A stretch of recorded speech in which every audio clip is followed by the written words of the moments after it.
पैसा कमाने के पीछे हमारा नौजवान अंधा बना हुआ है। मेरे पास अभी व्हाट्सएप पर मैसेज आया, मौलवी साहब एक कंपनी आई है, 10,000 रुपया लगा दो, हर महीने 2,000 रुपये मिलेंगे, 5 महीने में रकम खाली हो जाएगी, उसके बाद जो पैसा मिलेगा सब बेनिफिट होगा। मैंने कहा वो कंपनी कारोबार क्या करती है? कहा मौलवी साहब ये तो नहीं पता। कहते क्रिप्टो कोई कंपनी है, क्रिप्टो की कंपनी है, वो पैसा ले रही है। मैंने कहा कारोबार क्या करती है नहीं मालूम, पूरे गांव के लोग पड़े हुए हैं, मौलवी साहब मस्जिद के इमाम साहब भी वो काम कर रहे हैं। माफ करना मेरे भाई, कोई काम अगर इमाम साहब शुरू कर दे तो वो जायज नहीं हो जाएगा, कोई काम अगर मौलवी साहब शुरू कर दे तो वो जायज नहीं हो जाएगा। आपको पता करना पड़ेगा कि वो काम जायज भी है कि नहीं है। मेरे प्यारे नौजवान साथियों, कभी अल्लाह का शुक्र अदा किया करो कि अल्लाह ने हराम चीजों की तो लिस्ट बताई है, लेकिन हलाल चीजों की लिस्ट नहीं बताई है। पूरे कुरान में अल्लाह ने कहीं पर हलाल की लिस्ट नहीं बताई, हराम की लिस्ट बताई। इन्नमा हर्रमा अलैकुमुल मैतता वद्दमा वलहमल खिंजीरी वमा उहिल्ल बिही लिगैरिल्लाह। ऐ ईमान वालो, अल्लाह ने तुम्हारे ऊपर मुर्दार को हराम किया है, खून को हराम किया है, सूअर के गोश्त को हराम किया है, गैरुल्लाह का जिस चीज पर नाम लिया जाए उसको हराम किया है। हराम की तो लिस्ट बताई अल्लाह ने, लेकिन हलाल की लिस्ट नहीं बताई है। मेरे प्यारे भाइयों, आप कारोबार कीजिए, आप बिजनेस कीजिए, और छोटा किसी बिजनेस को आप छोटा मत समझिए। हमारे एक साथी थे बनारस में, जामे सल्फिया बनारस में, जहां से हमने तालीम हासिल की, वहीं से उन्होंने तालीम हासिल की। वो रहने वाले थे सूरत के, गुजरात के। आप लोगों ने कभी सुना होगा कि गुजराती लोग जो होते हैं कारोबार में बहुत आगे होते हैं, और इस पूरे भारत को भी 2 गुजराती चला रहे हैं, मालूम है ना आपको? 2 गुजराती पूरे भारत को चला रहे हैं। तो गुजराती लोग कारोबार में बहुत आगे होते हैं। तो हमारा वो जो साथी था सूरत का, उससे मेरी मुलाकात हुई 5-6 साल के बाद।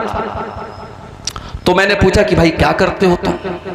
अब भाई मौलवी लोग क्या करते हैं, कोई कहीं खुतबा दे रहा है, किसी मदरसे में पढ़ा रहा है, या बिहार में आमतौर से मदरसा खोल लेते हैं मौलाना लोग। तो मैंने सोचा शायद इन्होंने भी कोई मदरसा खोल लिया हो या मदरसा में पढ़ा रहे हो। तो कहा कि मेरे अब्बू की पकौड़े की दुकान है, हमारे अब्बू की पकौड़े की दुकान है, मैं वो चला रहा हूँ, बहुत अच्छी चल रही है। तो मुझे यार, मैंने कहा यार तुम मौलवी हो के पकौड़े की दुकान पे तुमको अच्छा लगता है? उसने कहा क्या बुरा है, बिजनेस है, कारोबार है, आज़ाद हूँ मैं, मेरी अपनी दुकान है, मैं डेली जो है दिन भर दुकान पर बैठता हूँ और अच्छा खासा माशाल्लाह 2000-3000 का काम कर लेता हूँ, और आज़ाद भी हूँ, कहीं जाना है कोई प्रॉब्लम नहीं, किसी का गुलाम नहीं हूँ, किसी की नौकरी नहीं है। ये सोच थी उसकी। तो गुजराती था।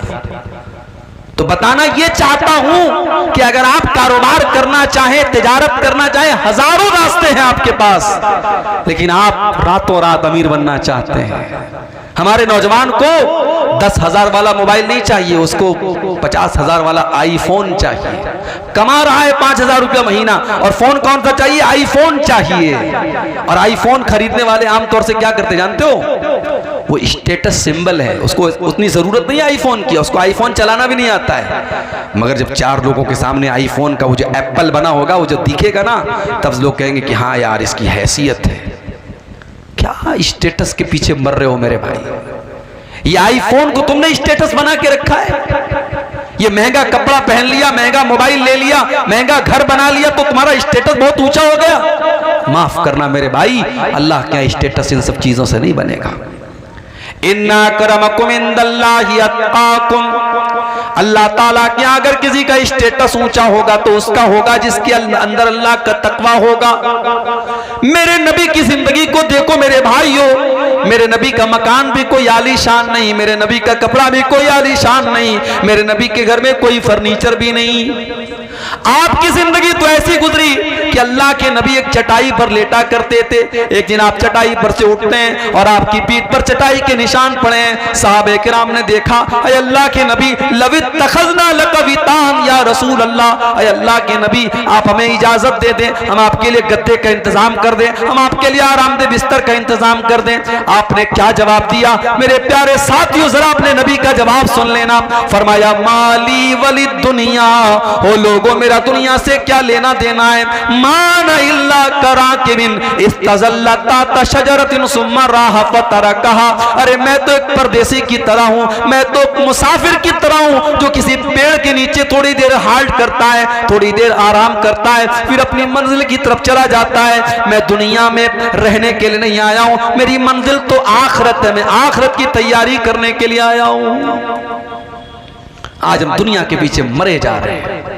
सुबह नींद खुलती है तब से लेकर रात में सोने तक एक मर्तबा भी हमारे ज़हन में आखिरत की फिक्र पैदा नहीं होती, जन्नत की फिक्र नहीं पैदा होती, जहन्नम से बचने की चिंता नहीं होती। हाय दुनिया, हाय दुनिया, हाय दुनिया। मेरे प्यारे साथियों, ये माल और औलाद भी अगर आपको अल्लाह से दूर कर दे तो ये बहुत बड़ा फितना है। अल्लाह कुरान में कहता है इन्नमा अमवालुकुम व औलादुकुम फितना। तुम्हारा माल भी तुम्हारे लिए फितना है, तुम्हारी औलाद भी तुम्हारे लिए फितना है। अगर माल के चक्कर में तुम हराम रास्ता अपना रहे हो और औलाद के चक्कर में तुम गलत रास्ता अपना रहे हो तो माल भी फितना है और औलाद भी फितना है। मेरे भाइयों, अल्लाह के प्यारे नबी मिंबर पे खुतबा दे रहे हैं, जुमा का खुतबा आप दे रहे हैं।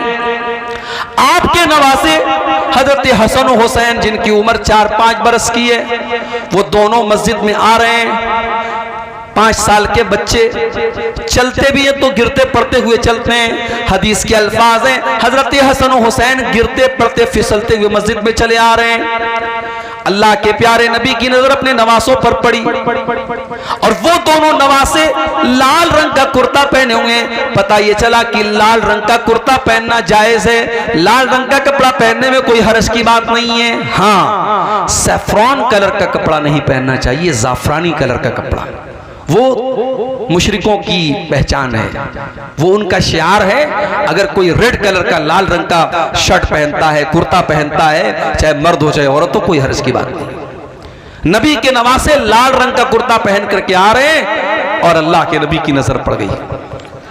हदीस के अल्फाज हैं आपने अपने खुतबे को रोका और आपने अपने दोनों नवासों को गोद में लिया, उनको लाडो प्यार किया और उनको प्यार करने के बाद आपने फरमाया कि ओ लोगों, अल्लाह ताला ने कितनी सच्ची बात कही है कुरान में, इन्नमा अमवालुकुम व औलादुकुम फितना। तुम्हारा माल तुम्हारे लिए फितना है, तुम्हारी औलाद तुम्हारे लिए फितना है। अच्छा एक बात बताओ, अल्लाह के नबी ने खुतबा रोका, नवासों को गोद में लिया और ये बात कही, इसमें कितना टाइम लगा होगा? ज्यादा से ज्यादा 2 मिनट लगा होगा, 3 मिनट लगा होगा, 5 मिनट मान लो। 5 मिनट के लिए अल्लाह के नबी ने खुतबे को रोका और अपने नवासों को, अपने बच्चों को गोद में लिया, तो आपने उसको फितना कहा है। और हमारा हाल क्या है?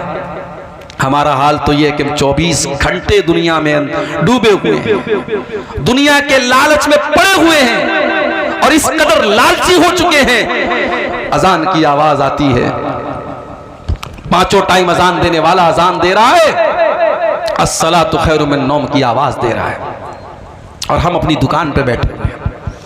हमारा कारोबार चल रहा है, हमारा बिजनेस चल रहा है, हमारी दुकान बंद नहीं हो रही, हमारे कारोबार पर कोई फर्क नहीं पड़ रहा है। यानी 5 टाइम की नमाज में, फजर की नमाज तो बिल्कुल सुबह पढ़ी जाती है, अगर 4 टाइम की जो नमाज है, जोहर, असर, मगरिब, इशा, अगर चारों नमाज को अगर आपके वर्किंग टाइम में मान लिया जाए, आपकी दुकान के, आपके कारोबार के टाइम में, और एक नमाज पे आधा घंटे का टाइम मान लिया जाए, तो यानी आप 24 घंटे में 2 घंटा भी अपने कारोबार से निकाल करके अल्लाह को देने को तैयार नहीं है। जो अल्लाह आपको खिला रहा है, पिला रहा है, आपको ऑक्सीजन दे रहा है। मां के पेट में हम थे, अल्ट्रासाउंड के बगैर मां के पेट का भी फोटो नहीं आता है। अल्ट्रासाउंड जब होता है तो वो कैमरा जो होता है वो मां के पेट के अंदर रोशनी करके तब फोटो लेता है। मां के पेट में जहां रोशनी पहुंचने का कोई रास्ता नहीं है, अल्लाह तेरी कुदरत है कि तू वहां भी बच्चे का दिल बना रहा है, वहां भी बच्चे का दिमाग बना रहा है, वहां भी बच्चे की आंखें बना रहा है। और क्या मजाल है कि कोई एक आंख इधर हो और एक आंख इधर हो, एक कान यहाँ हो और एक कान यहाँ हो, पूरे बैलेंस के साथ, पूरे तवाज़ुन के साथ बच्चा पैदा होता है। आंख अपनी जगह पे है, कान अपनी जगह पे है, मुंह अपनी जगह पे है, दिमाग अपनी जगह पे है। ये अल्लाह की कुदरत देखो मेरे प्यारे साथियों, अल्लाह ताला माँ के पेट में ये सारा प्रोसेस करता है। और आज हम और आप इतने बड़े नाशुक्रे हैं, उस अल्लाह के लिए हम 5 टाइम की नमाज भी पढ़ने को तैयार नहीं है। इसीलिए अल्लाह कुरान में कहता है रिजालुल्लाह तुलहीहिम तिजारतुन वला बैउन अन ज़िक्रिल्लाह, मेरे वो हकीकी बंदे और मेरे सच्चे मोमिन बंदे तो वो है, उनका कारोबार उनको नमाज से कभी नहीं रोकता है। वो नमाज भी पढ़ते और कारोबार भी करते हैं। और मैंने देखा है मुंबई के अंदर ऐसे ऐसे सेठों को देखा है मेरे भाइयों, आप यकीन करें, आपके अररिया में क्या कोई पैसा कमाने वाले होंगे, आपके पूर्णिया में क्या कोई पैसा ऐसा कमाने वाले होंगे, आपके किशनगंज में क्या पैसा कमाने वाले होंगे। मैंने मुंबई में ऐसे सेठों को भी देखा है जो बहुत बड़े करोड़पति अरबपति हैं, बहुत बड़ा उनका कारोबार है, मगर रमजान के आखिरी अशरे में वो एतिकाफ भी करते हैं। वो 10 दिन एतिकाफ में भी बैठते हैं। और जब वो एतिकाफ में बैठते हैं तो अपने कारोबार का जो मोबाइल है वो अपने भाई को, अपने घर को, अपने बेटे को दे करके आते हैं कि नहीं नहीं, अब ये 10 दिन मुझे अपने बिजनेस से कोई मतलब नहीं, अपने कारोबार से कोई मतलब नहीं, मैं 10 दिन अल्लाह की इबादत के लिए लगा रहा हूं। रिजालुल्लाह तुलहीहिम तिजारतुन वला बैउन अन ज़िक्रिल्लाह, मेरे सच्चे मोमिन बंदे तो वो हैं, उनका कारोबार उनको कभी अल्लाह के जिक्र से गाफिल नहीं करता, कभी नमाज से गाफिल नहीं करता। यखाफून यौमन ततक़ल्लबु फ़ीहिल क़ुलूब वल अबसार, इसलिए कि वो क़यामत के दिन से डरते हैं जिस दिन लोगों की दहशत का बड़ा बुरा आलम होगा। दहशत क्या होती है आपने देखा है, नेपाल में ज़लज़ला आया, बनारस में हल्का सा झटका महसूस हुआ। मैं तो उस वक्त ट्रेन में सफ़र कर रहा था, सुबह मेरी बीवी का फ़ोन आया, कहने लगी रात में ज़लज़ला, आपने देखा ज़लज़ला आया था? मैंने कहा मैं तो ट्रेन में बैठा था, ट्रेन में तो हमेशा ज़लज़ला आता रहता है, ट्रेन हिलती रहती है।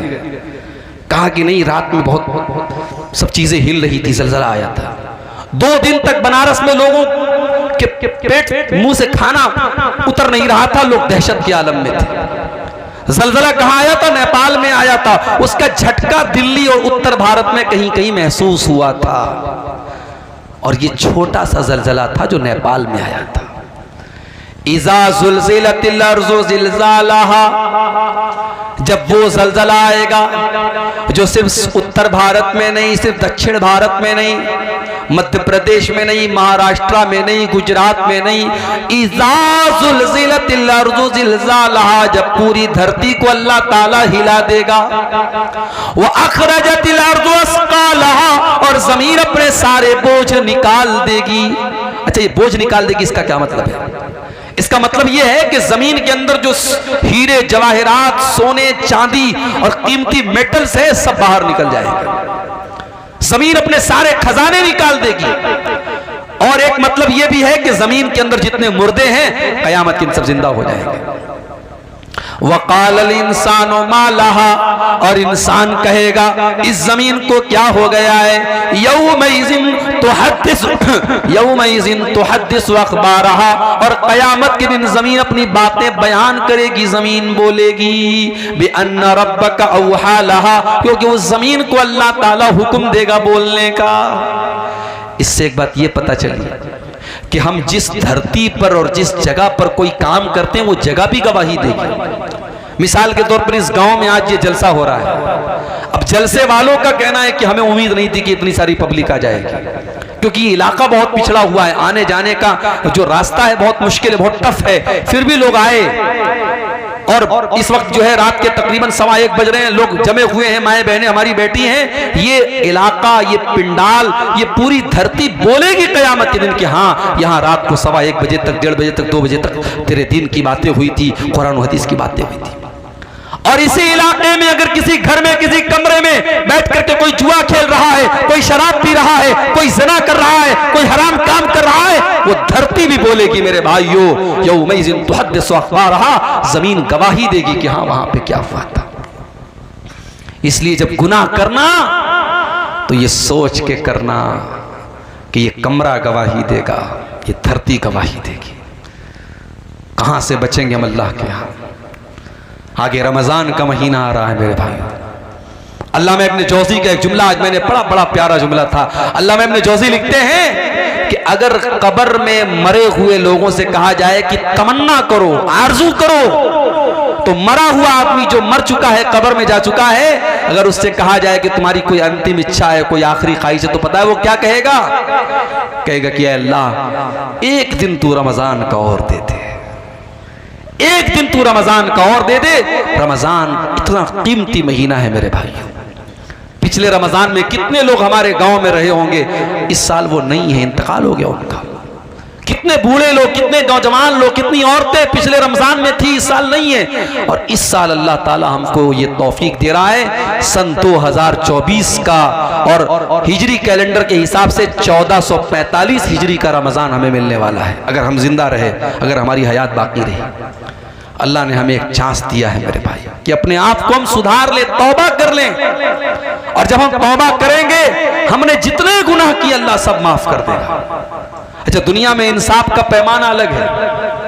दुनिया का इंसाफ क्या कहता है कि अगर किसी ने अच्छा काम किया उसको बदला दिया जाए, किसी ने बुरा काम किया उसको सजा दी जाए। दुनिया का इंसाफ तो यही है। अल्लाह का इंसाफ बड़ा निराला है।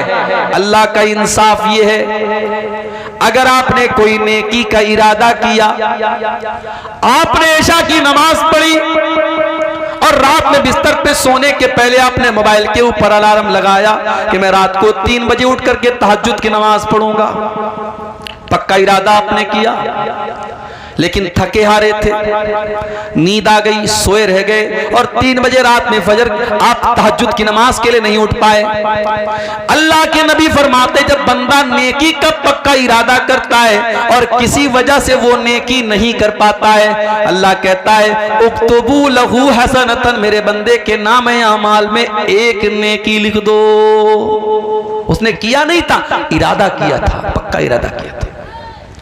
और अगर बंदा वो नेकी का काम कर लेता है, अल्लाह फरिश्तों से कहता है उक्तुबू लहू अशरा हसनात, उसके नाम आमाल में 10 नेकी लिख दो।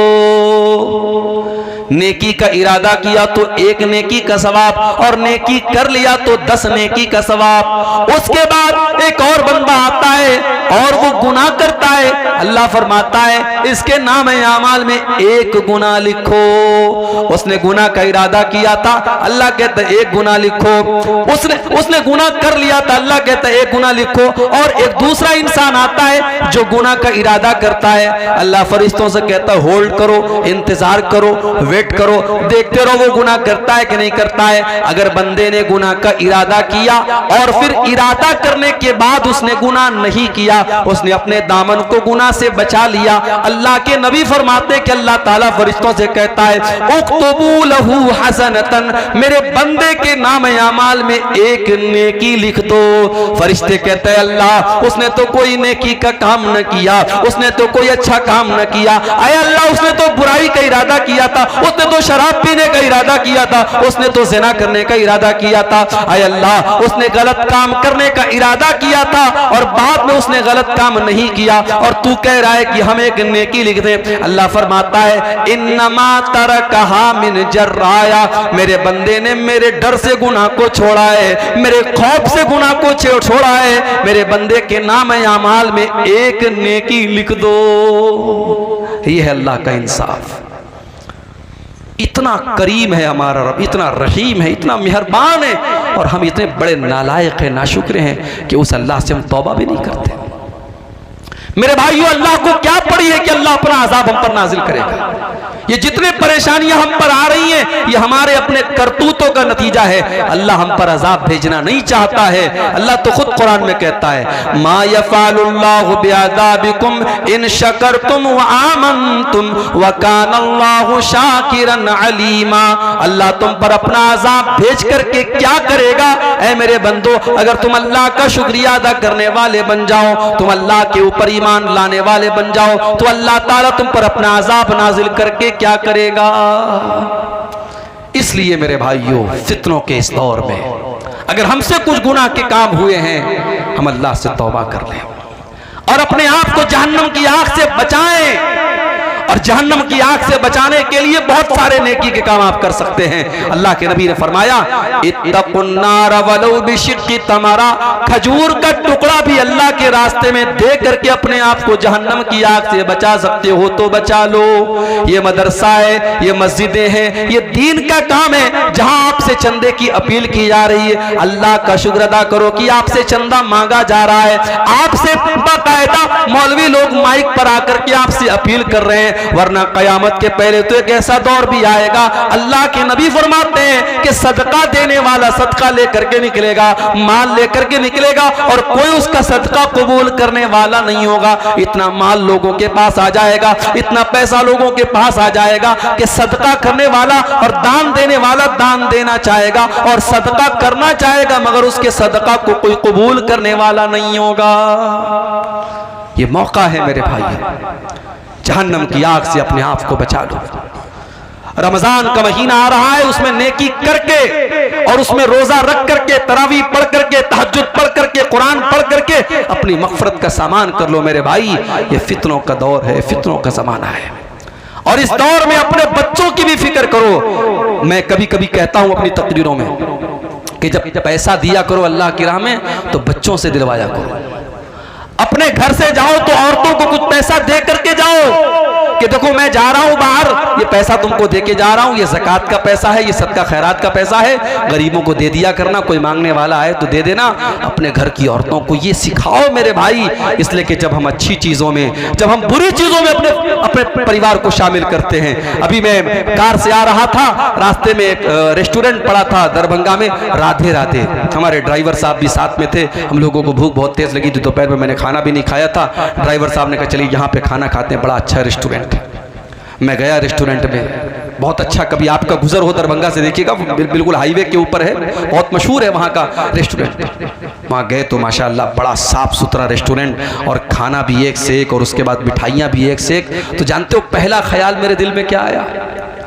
मेरे दिल में ख्याल आया कि यार ये तो फैमिली के लायक जगह है, बच्चों को लेके आने लायक जगह है, बड़ा अच्छा यहाँ सिस्टम है, निज़ाम है। यानी ये एक नेचुरल बात है। हम कोई अच्छी चीज देखते हैं तो हम चाहते हैं कि हमारा परिवार भी इसमें शामिल हो जाए। हम कोई अच्छी चीज खाते हैं, सोचते हैं हमारा परिवार भी खा ले। मेरे भाइयों, जहन्नम की आग से हमें अपने आप को भी बचाना है, अपने परिवार को भी बचाना है।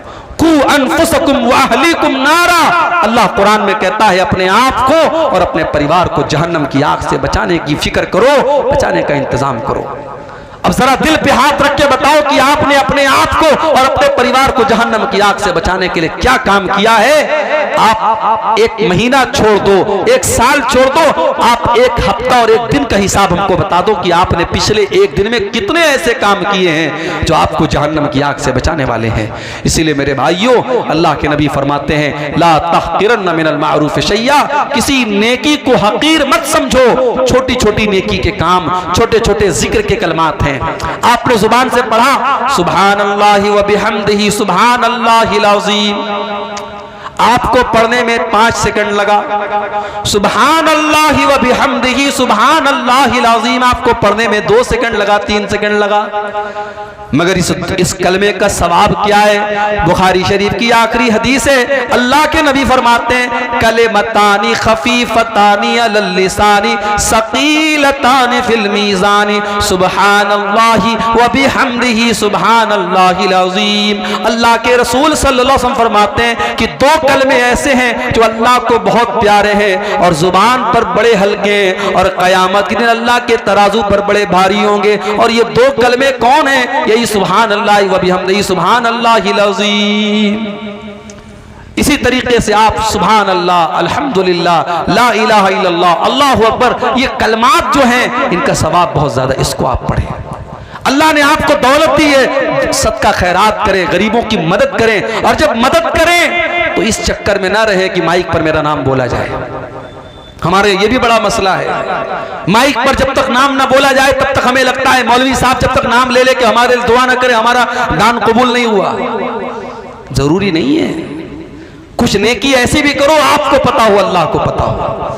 अल्लाह के नेक बंदे नेकी करते हैं, दरिया में डाल देते हैं। वयुतिमून अत्ताम अला हुब्बिही मिस्कीनन व यतीमन व असीरा, मेरे नेक बंदे गरीबों को खाना खिलाते, यतीमों को खाना खिलाते, कैदियों को खाना खिलाते, और जब खाना खिलाते तो क्या कहते हैं, इन्नमा नुतइमुकुम लिवजहिल्लाह, हम तुम्हें अल्लाह को राजी करने के लिए खाना खिला रहे, ला नुरीदु मिनकुम जज़ाअन वला शुकूरा, हमें तुमसे कोई बदला नहीं चाहिए, हमें तुमसे कोई शुक्रिया नहीं चाहिए, हम तो अल्लाह से अपना बदला चाहते हैं। इन्ना नखाफु मिर रब्बिना यौमन अबूसन कमतरीरा, हमें तो क़यामत के दिन का डर है। मेरे भाइयों, मेरी तकरीर लास्ट में होने वाली थी और अभी शायद बंगला ज़ुबान के कोई मुकर्रिर बाकी हैं जो आपके सामने चंदे के लिए तकरीर करेंगे, लेकिन चूंकि पब्लिक दूर दूर से आई है और जलसे वालों ने ये सोचा कि अगर बाद में मेरा नंबर आएगा तो हो सकता है बहुत सारे लोग चले जाएं, इसलिए मुझे पहले आते ही फ़ौरन जो है 10 मिनट के बाद मुझे बुला लिया गया। मैं एक आपसे गुजारिश करता हूँ कि आप इस मदरसे के लिए जो वाकई में, यानी इसमें तो कोई शक नहीं करेगा कि ये इलाका काफ़ी पिछड़ा हुआ है और इस इलाके में मदरसे की ज़रूरत थी, और अल्लाह जज़ाए खैर दे हमारे भाई शेख नौशाद साहब को और उनके तमाम जो रफ़क़ा हैं जिनकी मेहनतों से ये जामिया इस्लामिया अम्मारिया चल रहा है।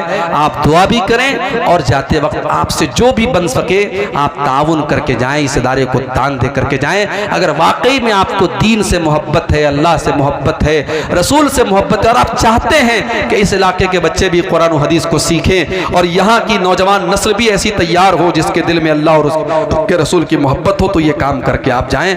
मैं दुआ करता हूँ अल्लाह ताला से रब्बुल आलमीन हम सबको इस दौर में, फितनों के इस दौर में जो भी नेकी के काम हैं अल्लाह ताला उसमें हम सबको हिस्सा लेने की तौफीक अता फरमाए।